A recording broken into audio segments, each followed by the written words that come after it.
Call the meeting to order. Please stand for the Pledge of Allegiance.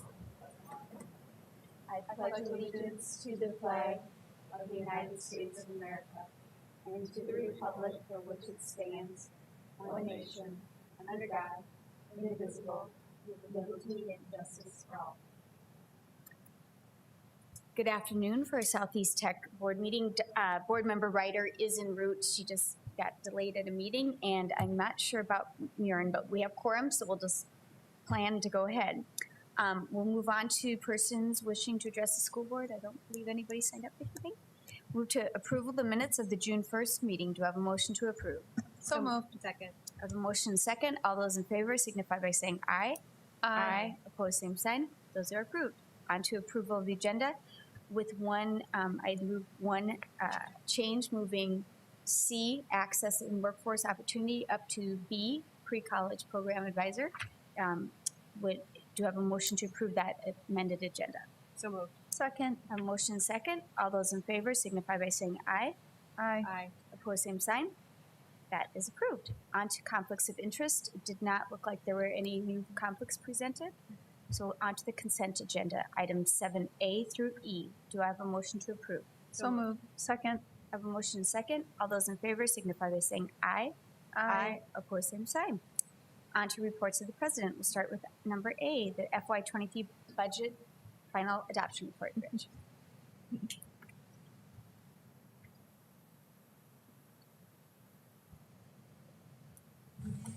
President Mickelson, members of the board, Rich Clun, Vice President, Finance and Operations. Not unlike Brett Favre's consecutive game streak, my streak of emptying the room is coming to an end, albeit with an asterisk since I'm the first on the agenda. And further to, in the interest of disappointing the board members, I'm going to be brief. A lot of this you've seen already. This really flows from the tentative adoption. Member Baker, sorry you get to hear it for a third time. The major difference is what you're seeing in the revisions from the tentative to the final adoption are just those kinds of tweaks and odds and ends that happen as we start to place more positions, things start to become a little clearer. You probably noticed a major increase in the revenues related to federal revenue. Same thing on the federal expense side. What that really is related to are the high flex classrooms. We had actually placed the order in FY22, and it was kind of a debate of whether it was going to be a supplement in 22 or based on supply chain issues if the items were going to be arriving in FY23. So they're all coming in 23. So rather than supplement, have nothing to happen, and then have to bring them in again, we've just programmed them in FY23, which is different from the tentative adoption. Overall, when you look at our 23 compared to 22, when you look at our own efforts in terms of tuition and fees and our own revenue generating components of the budget, that's fairly static from the prior fiscal year. Slight decrease in the number of credits, and that's not necessarily reflective of what Megan and her group has seen in terms of admissions, but more so of my projection modeling. I'm looking backwards while we're trying to drive the car forwards. So I tend to take a look at how do we think we're going to end up in FY22, take a conservative approach of any new programs that are coming on, which has been very minimal in this year. You see the community health program, we kind of talked about that one before. One that changed from the tentative adoption was a partnership with the Department of Corrections to expand our welding program. So you're seeing an additional staff member there. There'll be some additional revenue and obviously some additional costs associated with that. Little break off of human resources, creating a human resources instructional program. We'll have a separate cost center and a separate accounting for that. But that's a break from our business administration. So kind of anticipated a little cannibalization off of the business admin program and reduce those numbers a little bit, but then increase them in the human resources aspect of it. The bigger and more significant changes really come from two major sources. Number one would be donations and contributions, and we've talked about this multiple times as we begin with the arrangements, and which was on the consent agenda. Our lease purchase option, however you want to phrase that. And I'm sure John Brown and DHS is not liking the way I describe it, but that agreement in taking over the Zeal building and converting that into a simulation center to expand our health offerings. We're getting very generous support for both health systems in terms of the buyout or in terms of the renovation of the building. So that's going to convert it to what's kind of a mixed use incubator type of space into what should be a very modern clinical simulation center. So that's part A of that. So there's $4.5 million coming in between the two healthcare systems to assist in that renovation and upgrade to that facility. The second piece of it that is related to that comes from a Senate Bill 61, where the state stepped in and provided $4.5 million to purchase the equipment to become the simulation center. So those are two pieces that are coming into play in this. So that's the largest lion's share of that increase from the prior year when we look at that. So there's over $9 million coming in from those two sources. As we bringing the programs online, we're hoping fall of 23, might wind up being a mid-year start and going in January of 24. A lot of it's going to depend on the renovation and placement of a contractor. So we've been exploring some different options, a design bid build, which is what we typically do. We're also looking at contractor risk, kind of like what you did with the Jefferson High School. So exploring some options there that'll hopefully help accelerate that timeline as it relates to that. The other piece of state funding that's come in, which you also have a familiar, not unlike K-12 funding, where you look at a per student allocation, that PSA for us was increased by 6% as well. Our calculation methodology is a little bit different because the other texts come into play on that. So a little bit of positive movement upwards in that. So it was great to get the 6% PSA increase. Otherwise, we probably would have been looking at a decline in our normal state contribution.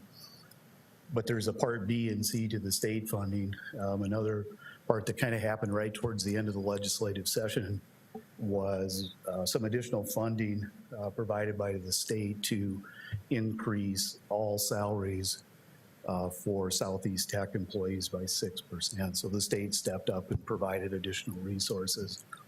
I think the exact amount that we were notified of was $830,000.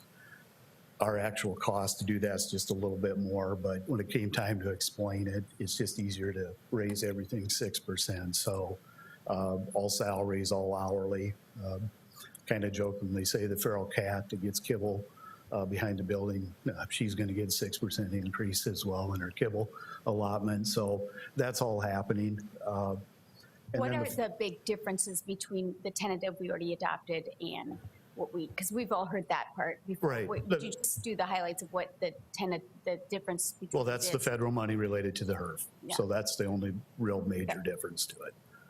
6% of the state that we knew about, that's what I was confused Right. about. Yeah. Yep, you've heard that before. Yeah. That was in the tentative adoption, correct. So really the big dollar difference is related to those federal sources from the tentative. That's the big change. Okay. I can't make it any simpler than that. So. That's all we need to know. Yeah. Yeah, all of the PowerPoint has all the different changes that kind of hit the major ups and downs. And it's really a look from last year's budget to this year's budget. It's not a change in the tentative. The executive summary outlines those specific changes. And like I said, the big dollars where you're going to see is on those federal revenues related to those high flex programs. Otherwise, it's just tweaks, ups and downs. That's right. Any questions about the changes? No. Okay. Yeah. Seeing none, do I have a motion to approve the budget final adoption report? So moved. Second. I have a motion second. All those in favor signify by saying aye. Aye. Opposed, same sign. That is approved. Thank you, Okay, Rich. thank you. Move on to item, the amended B, which is the access and workforce opportunity update. Marcel.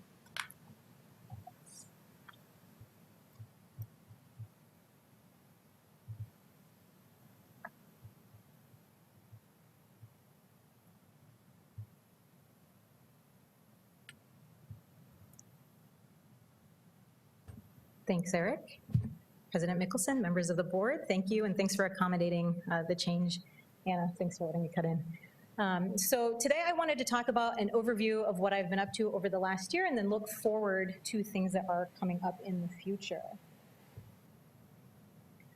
So when I started the position as Director of Access and Workforce Opportunity a year ago, I thought that one of the priorities needed to be defining this work and trying to wrap our arms around what this means for Southeast Tech and for workforce. How can we best accommodate the needs of workforce and our students? I was fortunate enough that Southeast Tech was going through the strategic planning process at the same time that I was onboarding and wrapping my arms around this role. So I've had the opportunity to engage with workforce in a lot of different ways to understand what are your needs and how do we support them. So we have tried to define access at Southeast Tech really as what do we need to do to provide opportunities for today's learners? And that includes going all the way down to children and their families and trying to understand how we can be supportive of parents, to the students that we serve, and then our community members as well. So in looking at that, how did we define access and workforce opportunity? We've looked at a couple of different bookends. We've looked at the bookend that is the front end, the Sioux Falls School District, and statements on how do we support students and what are we hoping to develop in students and in our communities. On the other side of that bookend, then we've looked at the Chamber of Commerce and what has their language said about how we want to increase opportunities for folks in our community and what that looks like. So, our mission is to educate individuals for dynamic and rewarding careers that promote lifetime success and meet workforce needs. So everything that I've been working towards accomplishing this year has really been trying to serve that idea of workforce needs while also enhancing some of the personal things that people want to accomplish as students and professionals. We have worked to build competency as a campus and in working with the Sioux Falls School District to understand the needs of instructors and teachers and how can we then be a place that students have come from the school district and can continue those learning opportunities with that idea of training for the future. And again, that has come back to talking with stakeholders, talking with parents, talking with teachers at the school district level, and talking with those members of the community who are making some of the decisions and helping support workforce growth here in Sioux Falls. So that also includes community support services, attending board meetings, and then working with our institutional effectiveness team at Southeast Tech to understand how do we accommodate some of the changes that we're seeing and what does that mean for our growth as a campus. We've also been engaged in the process of engagement. As we've been listening, as we've been building competency, all of those connections and partnerships are really important. So I just wanted to touch on a couple that are listed on this slide, and I'm happy to take questions about any of them or go more in depth. Parent University is a program through the Sioux Falls School District. Dr. Purnima DeSouza is somebody that I've worked with at Hawthorne. She has invited me to come in and talk with her students, talk with those parents, and kind of get a feel for you as a parent. If you had the opportunity to go back to school, what would you be looking for? What are some of your challenges? What are you encountering as you are parenting a child who is a student when you yourself maybe want to be a student, but you're also a member of the workforce? So I look forward to working with her again this year and learning more and having some more of those experiences with students to help us understand how do we serve those folks then when they come to Southeast Tech. The McGovern Middle School event was an opportunity where all of the 8th graders, 240 of them from George McGovern Middle School, came to Southeast Tech for a day of hands-on experiences with 5 different industry stations. I learned a lot about that process. We're hoping to expand it to 3 different schools next year, to McGovern, Whittier, and Ben Rifle. Definitely needing to think about how do we get this off of the ground when we expand in that way. We know that students as early as 7th grade are starting to think about college or not think about college, and then that leads to a cascading effect. So working with those junior high students is really something that I'd like to develop more in the future. And then the First Generation Mentorship Program is something that we'll be launching this fall. I have 20 students who will be participating. 10 of them are second-year students in a program, and then 10 of them are incoming students who will be paired with that second-year student to have more of a peer-to-peer relationship. Our academic advisors, our programmatic advisors, our instructors all do a really wonderful job connecting with students. But if you remember your time as a student, talking to a peer sometimes had more weight than hearing from an authority figure. So I'm excited about this program and helping students develop some more leadership skills and some more confidence in who they are as they navigate the transition into college and then into the workforce through this program. One of the things that is of the utmost importance to me is always working with students. And I feel really lucky that in this role, I have had this blend of being able to talk about policy and talk with folks about some of these high-level things, but I haven't lost those opportunities to work with students. So I just want to share one student story with you. This is Selena, her FERPA, not really her name, but she graduated from Roosevelt High School after a year here in Sioux Falls. She's a manager at a bank. She's a manager at Johnny Carino's, and she is enrolled in our business program. When I met Selena in February, she was failing her classes. She had been enrolled in all online accelerated programs and was just having a hard time navigating our learning management system, navigating all of the coursework in English, trying to stay on top of her work responsibilities and everything she had going on. So we worked together throughout the semester. She checked in with her advisor. She checked in with our testing center coordinator. Because she's an online student, she was required to do all of her testing online. And so Karen really came alongside her and helped answer those questions. There's an online system, but sometimes she felt uncertain about things. She could email Karen and Karen would respond. And so what I would hope people take away from this slide and Selena's story is that she was able to be successful, but she did really require a lot of high-touch interactions from a lot of people. We spent 18 hours together, Selena and I. That's in addition to the hours she spent with advisors, instructors, Karen, other folks who were looking out for her. So some of the needs that this particular demographic of students has is a lot higher than maybe what we want to see in a college student or what we hope to see, thinking that they're about ready to fly off into workforce. But I think it is something that we are aware of and trying to understand. How do we best shape programming and support for these students so that we can be there in the ways that they need? And then hopefully they are able to launch into their next semester with some more confidence. And now Selena will have an understanding of the LMS. She kind of knows the patterns. And so hopefully she'll be able to navigate things a little bit more on her own.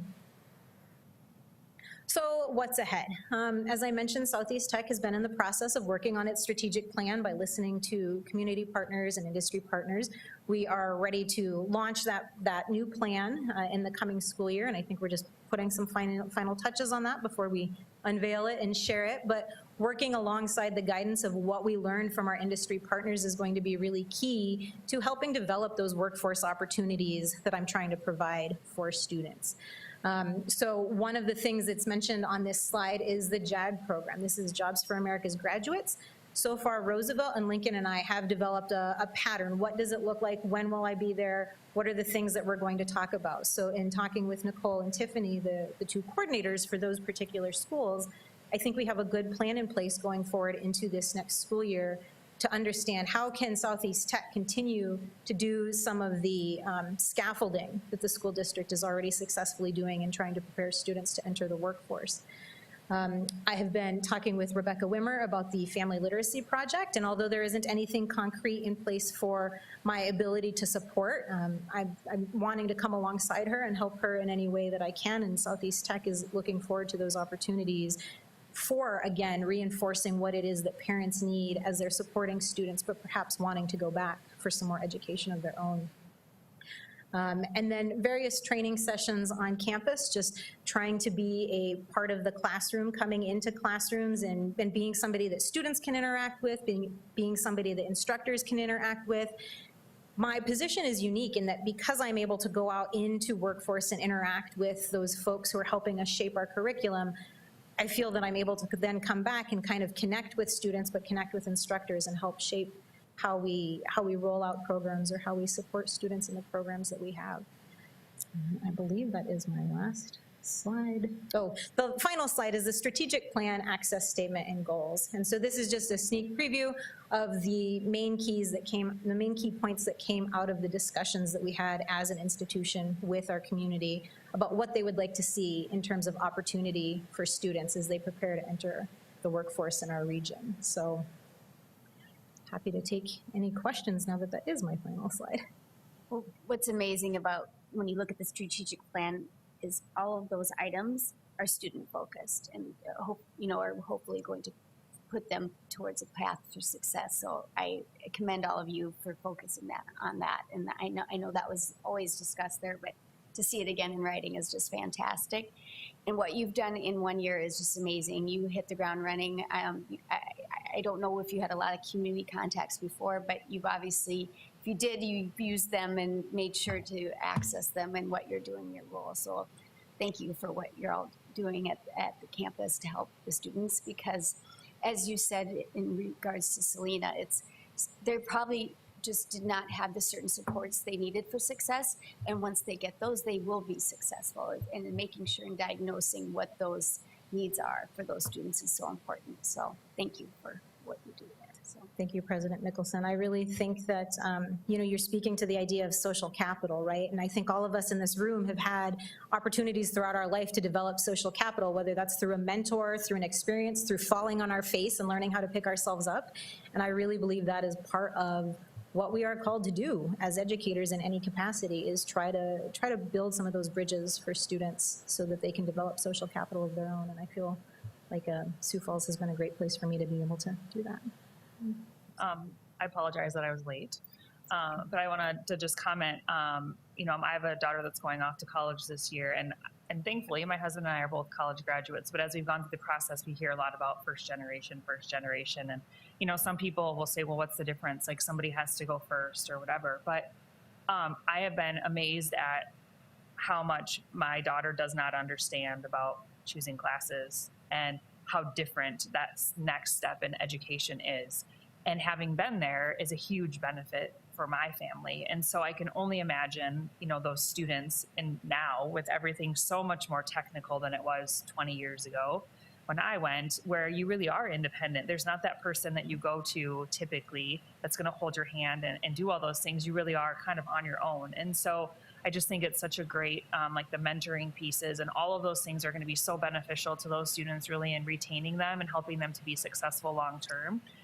Because they don't have that experience behind them, and their parents, who probably have helped them with numerous other things, also don't have that experience. And so the number of websites that you have to go through to get to one thing is alarming, I think. And so just a huge benefit and a huge obstacle that you were kind of breaking down for those students and helping them to be successful. So that was one thing that stood out from what you were talking about, is I just think that that's so important to remove those things so that they can come and do what they want to do, which is learn, and not have it be the registration or the learning management system or those barriers along the way that keep them from being successful when they really do have the potential to do well.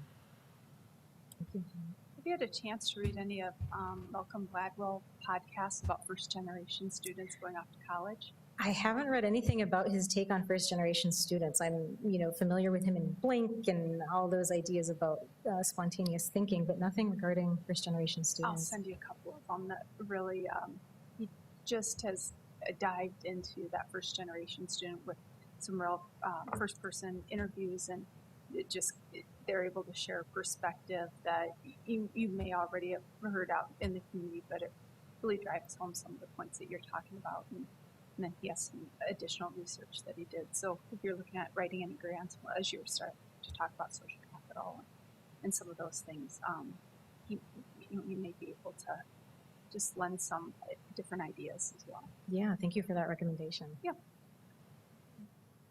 Seeing nothing else, do you have a motion to acknowledge the Access and Workforce Opportunity Update? So moved. Second. I have a motion second. All those in favor signify by saying aye. Aye. Opposed, same sign. Thank you, Lisa. Thank you so much. Now to item C. Okay. And then we'll go to pre-college program advisor update, please.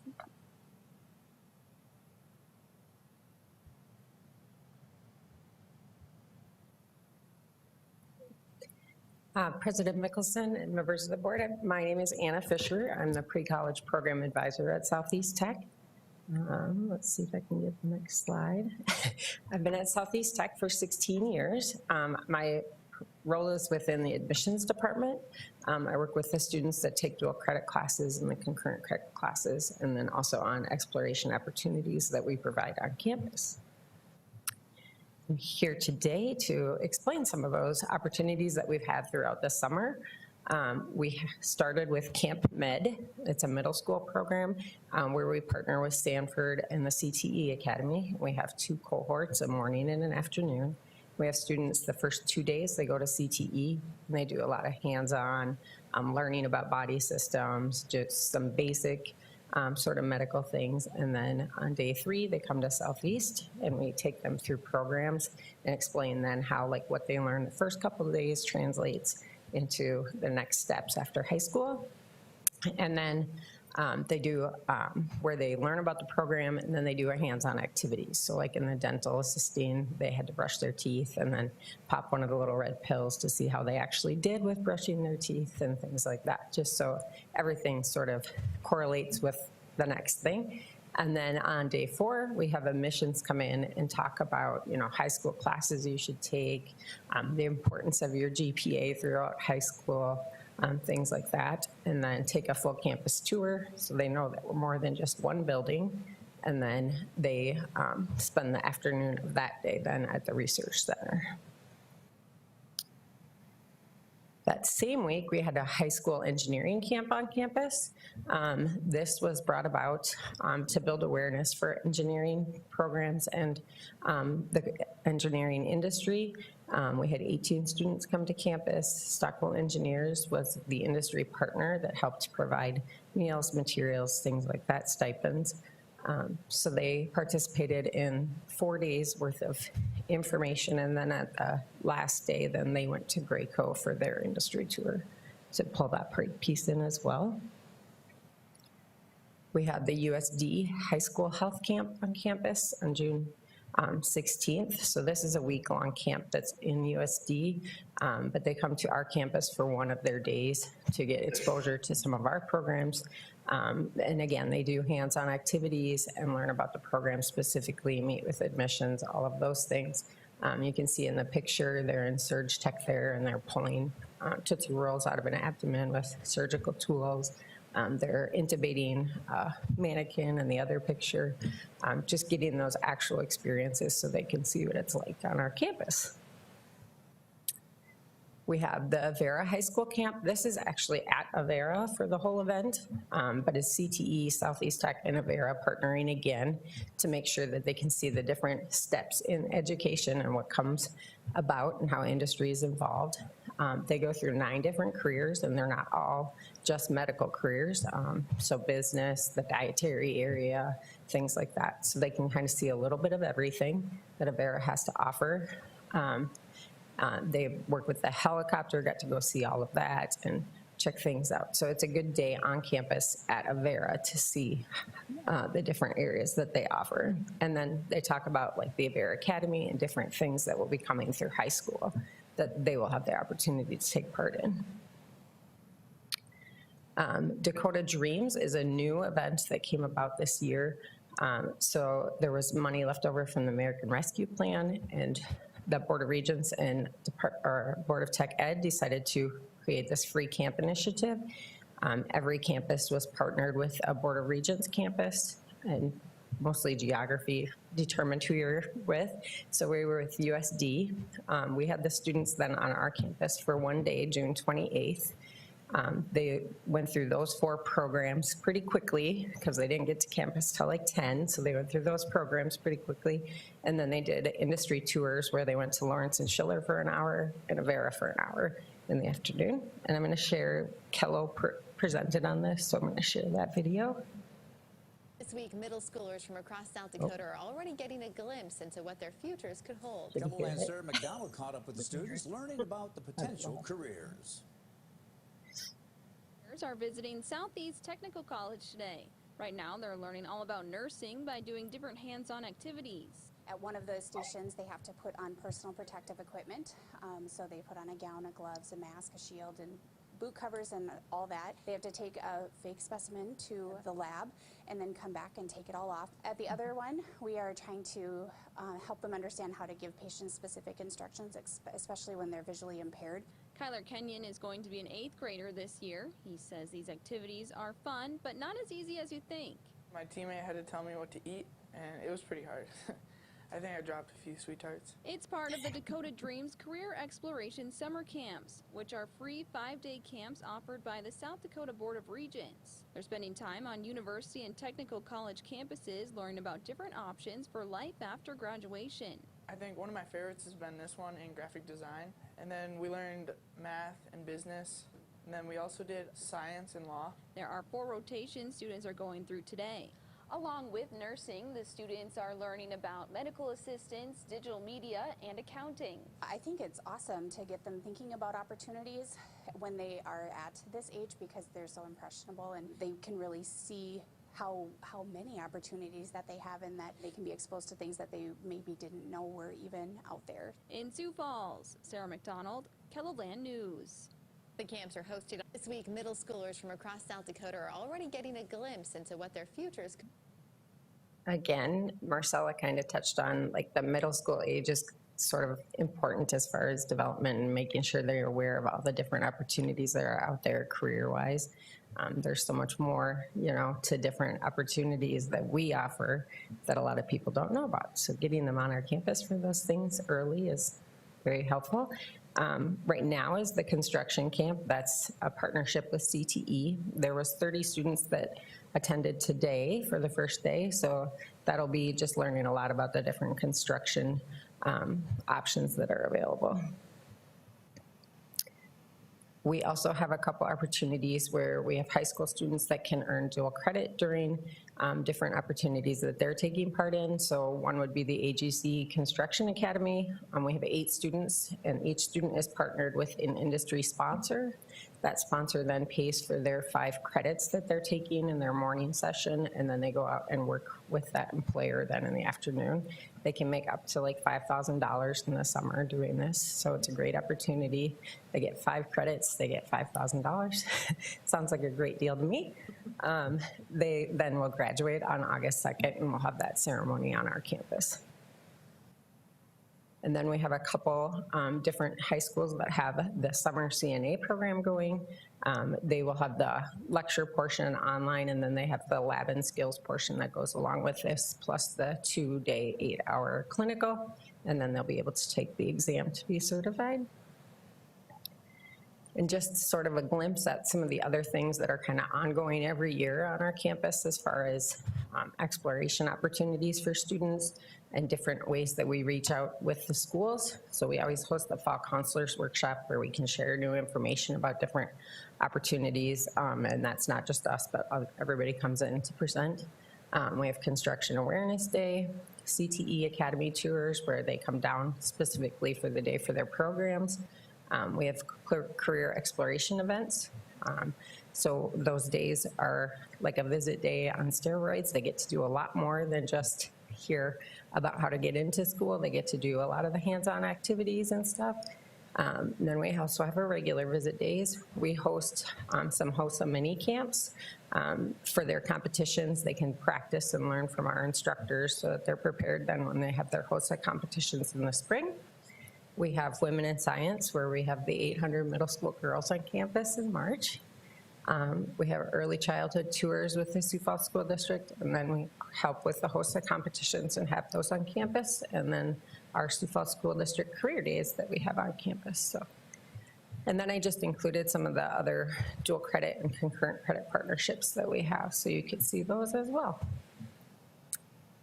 That is the end. Do you have any questions? Well, awesome work, by the way. And, just as Marcella and you both pointed out, the earlier we can touch these kids and get this in front of them. And then I think about the Build Dakota ceremony we had this summer with 141, I think, scholarships awarded this year. And just get that and make that, this is doable. This is affordable. If we can work with you and get this, and get that in front of them to make that a goal is just, the more we can repeat that over and over is just fantastic. So thank you. And the other exciting thing I hear, because I think for so long we saw silos. There was the university system, there was the tech school system, and we're seeing much more partnership between the two and, a bridge between the two. You might start here, you might end up here, and vice versa, and that they can work together to make sure that we serve the student the best way possible. So thank you for working on that. Yeah. Any other comments or questions? I just love the variety of things that are available to students, from whether it's medical to hands-on construction and yeah, I think it's such a good way for people to go and either learn this is for me or this is not for me. Right. Either way, it's a win, Yeah. because they're not going to waste any more time or money investigating something or wondering if that was what they were supposed to do if they get the opportunity. And whether it's Tootsie Rolls in an abdomen or Sweet Tarts or whatever it is, Yeah. it's still skill-based and it's still an introduction to something that they maybe didn't truly understand. You hear a lot of kids, I feel like, what do you want to be? And they're like, it's always a doctor or a veterinarian or it's always the same kinds of things, but do they really know what that means? And Yep. and to actually get them out and see what other things mean can really help to guide those future decisions. So I love the variety, and you can just tell by the pictures and stuff too. And they were having a good time. And whenever something is fun, they're more apt to learn more and remember more and have it be more impactful for themselves. So Yeah, we even had, like, for the Camp Med, had some kids that did it last year that came back. yeah, which is awesome. Yeah, Yep. very cool. Thank you. Yeah, thank you. Okay, seeing none, do I have a motion to acknowledge the pre-college program advisor update? So moved. Second. Motion second. All those in favor signify by saying aye. Aye. Opposed, same sign. And now we are having HR initiatives report and our newest member probably on there. So it's nice to meet you. Yes, President Mickelson, members of the board, thank you for your time today. My name is Heidi Gaffro, and I am the new Human Resources Director at Southeast Tech. And I just wanted to talk to all of you about some initiatives that I've taken hold of. Some I've completed, and some I'm still working on. But we'll kind of just go through what I've done. So per recommendation from the board, I put together a couple leadership training days for all supervisors and managers just to, help with the things that we saw were lacking, some skills that were lacking, but also what the supervisor managers wanted. I actually sent out a survey to them asking what they wanted to learn from HR so they could do their job better. So our first training day was last June, and it went really well. So despite vacations and COVID and things, we still had the majority of people there, which was good. To start off, I just went through Southeast Tech policies, because even though the handbook's available to everybody, who knows if they've read all of it, when was the last time they read it? So I thought in order to understand your job, you need to understand what employees can and cannot do. So we went over that. I went into an explanation of FMLA, because that was something that I know was a bit confusing. So when I got here, I know that was something that a lot of managers wanted me to kind of explain how it works, who's eligible, all those things. And I just combined it with ADA and workers' comp just to give them a good overview of the different kinds of laws that we are obligated to follow. And then documentation and the importance of documentation, not just bad, but good, making sure that you are recognizing your employees and you're writing that down, and the importance of writing down things that, okay, you had a conversation with someone, it might not go anywhere, but it might be a good idea to just still document it just in case. And then investigation. So this again leads back to the policies. If a policy is violated, are we going to have to do an investigation? And so just kind of step by step the process for that, when to contact me, that kind of thing. And so the second one is actually tomorrow. And we're going to go through FERPA and Title IX, because that was a topic that the majority of the supervisors wanted to learn more about. So we're going to go through that. And then I'm going to talk about mental health in the workplace. That is a huge, huge piece of all the HR trends that I'm seeing, is just mental health and the importance of taking care of your people. So we're going to cover that. And then Marcella and I are actually going to kick off an unconscious bias and cultural competency training. So with the managers and supervisors, we're going to let them know that we're going to have available to all employees a 5-part session over the course of the next year, talking about, just exploring different things, your own biases, because we all have them. What does that mean? How can we improve upon that? Any questions about different cultures, different backgrounds. So that's something that we're going to be talking about as well tomorrow. And the goals for those leadership trainings were, number one, to promote better decision-making. So as long as they know the policies, the procedures, the law, they're going to make better decisions for their employees. To have some team building, getting all the managers and supervisors together, even though it was just listening to me talk, but still, because some of them ask questions that maybe someone didn't think of or didn't want to ask in front of the group. So that was nice. And then becoming a better mentor to their employees, letting their employees know, what's available to them, what they can do, improve their confidence when they know, hey, this is how FMLA works. You can speak to it better to your employees. And then to spot employment issues early, to recognize those warning signs, those red flags, so hopefully we don't have anything huge happen. And then just a few other initiatives that I'm working on. So I did update the employee handbook.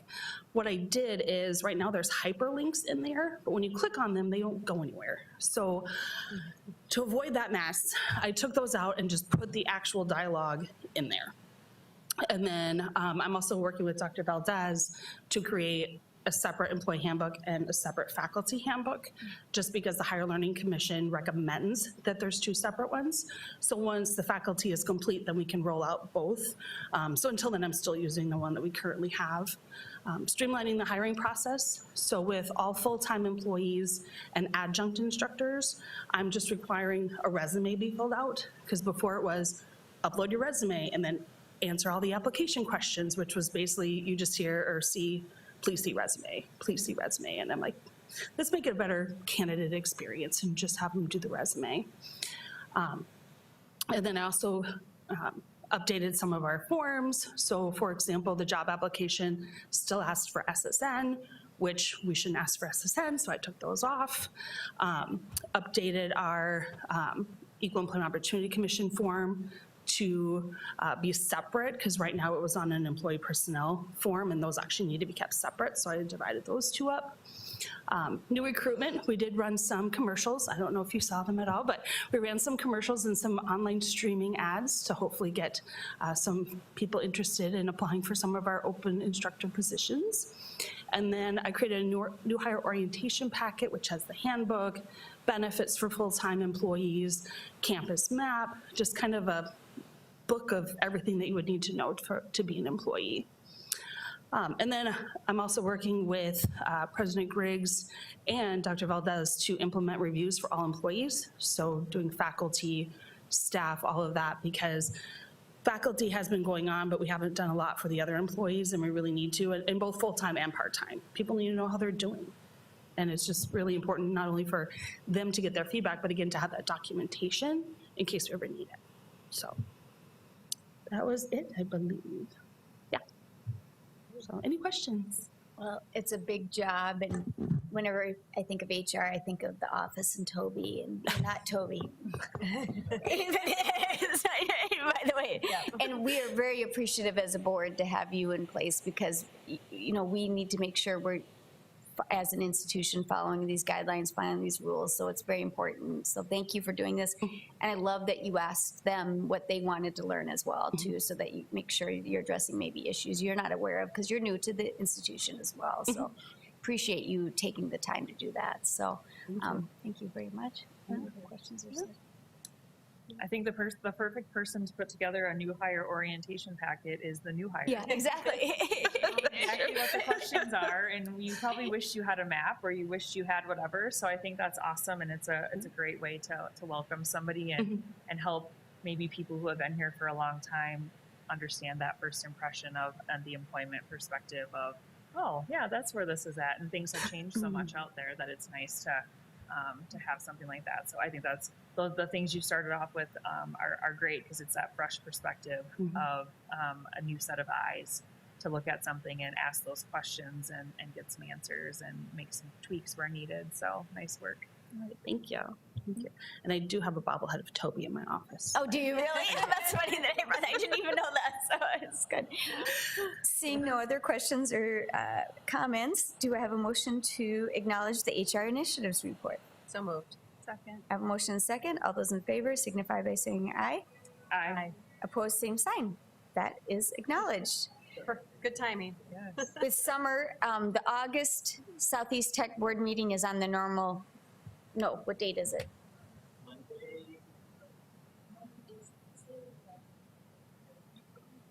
Just so for the public, so that they know as well. 8th? Yes, Monday, August 8th at 4 p.m. So just notice that change. Monday, August 8th at 4 p.m. Any other for the good of the board? Seeing none, do I have a motion for adjournment? So moved. Second. A motion and second. All those in favor signify by saying aye. Aye. Opposed, same sign. We are adjourned. Thank you.